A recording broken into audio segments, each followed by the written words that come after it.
नेहमी नाही पण दिवाळीला पणत्या वगैरे, गणपती वगैरे मी विकू लागलेले आहेत. आणि तो जेव्हा आपण तिथं बसतो, रोडवर बसतो, तेव्हा आपल्याला म्हणजे आपली परिस्थिती समजते आणि आपल्याला त्याच्यातून समजतं की नाही आपल्याला खरंच काहीतरी करायचंय आणि समोर जायचंय. ज्यांना समजा सगळ्या फॅसिलिटी भेटलेल्या आहेत त्यांच्यात एवढी असं वाटत नाही त्यांना की नाही खरंच काहीतरी करून दाखवावं की आपल्याला आपली परिस्थिती बदलायची आहे. पण आपण रोडवर बसून जे उन्हाचे चटके खाल्लेले आहेत त्याच्यामुळं एक कुठंतरी म्हणजे आतून हे होतं की नाही आपल्याला काहीतरी करून दाखवायचं.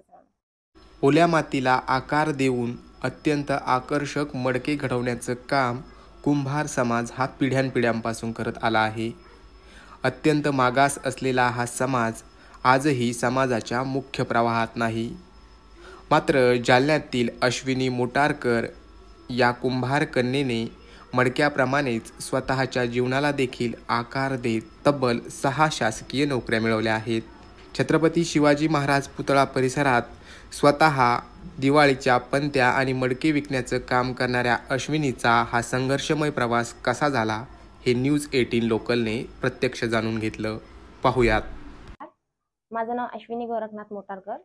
मी रहिवासी घेटोळीची आहे. माझं प्राथमिक शिक्षण जिल्हा परिषद शाळा घेटोळी येथूनच झालं. 8वी 10वीला चितळी नवगण शाळेत होते मी. तिथं चांगले पर्सेंटेज पडले. घरची काही परिस्थिती नव्हती शिकवण्याची. मग माझे मावस भाऊ आहेत, त्यांनी बघितलं की नाही चांगले मार्क्स पडले, शिकू शकते. तर मग त्यांनी मला जालन्याला घेऊन आले. 11वी 12वी सायन्स कॉमर्स केलं. बी.कॉम इथूनच झालं. आता माझं एम.कॉम लास्ट इयर चालू आहे. बी.कॉमच्या सेकंड इयरलाच मी स्पर्धा परीक्षेचे क्लासेस लावले होते. म्हणजे स्पर्धा परीक्षा काय असते हे तर काही माहित नव्हतं मला.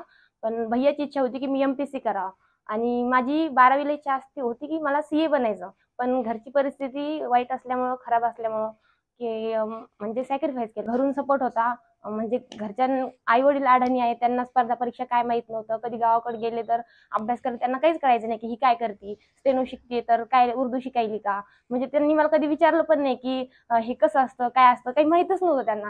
फक्त भैया आणि मिस्टर त्यांच्या दोघांनी की नाही हे तुला करायचंय, हा फॉर्म भरतोय, ही परीक्षा दी. मी म्हणजे पहिलीच एक्झाम दिली मेडिकल डिपार्टमेंट DMER थ्रू आणि पहिल्याच पोस्टमध्ये सिलेक्शन झालं.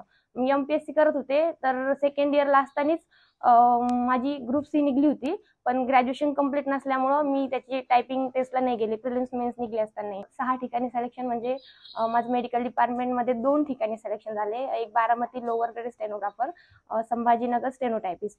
तर मी लोअर ग्रेडला सध्या जॉईन आहे. जालना तलाठीमध्ये नाव आलेलं आहे. जिल्हा परिषद जालना कनिष्ठ लेखा सहाय्यक आणि लोअर ग्रेड स्टेनोग्राफर आणि BMC स्टेनोग्राफर मुंबई या 3 ठिकाणी निवड झाली.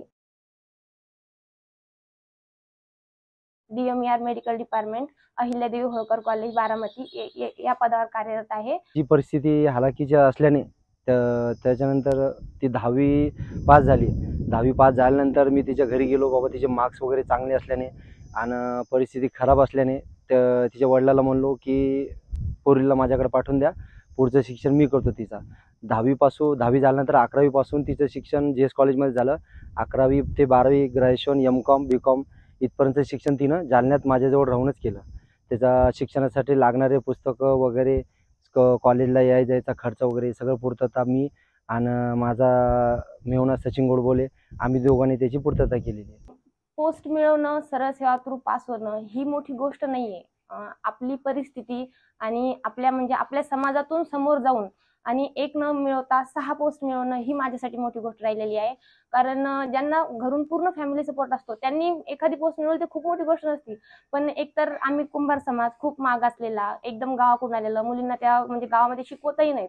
मी जेव्हा 11वीला ऍडमिशन घेतलं खूप लोकांचा म्हणजे अपोज केला की काय काय फायदा आहे मुलींना शिकवून, काय आपल्याकडल्या मुली शिकत नाहीत, नका शिकू. पण एवढं करून आई वडिलांनी विश्वास ठेवला.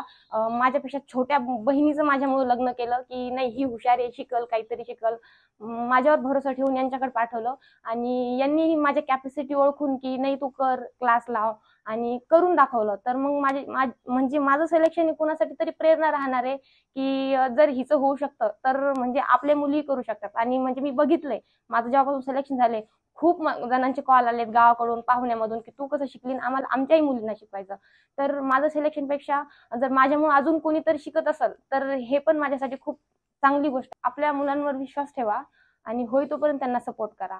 एका कुंभार कन्येने मडक्याबरोबरच आपल्या जीवनाला देखील आकार देत तब्बल 6 शासकीय नोकऱ्या मिळवून आपल्या आईवडिलांची मान उंचावली आहे. गावखेड्यात राहणाऱ्या काहीतरी करू इच्छिणाऱ्या मुलींसाठी अश्विनी मोटारकर प्रेरणास्त्रोत बनल्या आहेत. Narayan Kale, news 18 local, Jalna.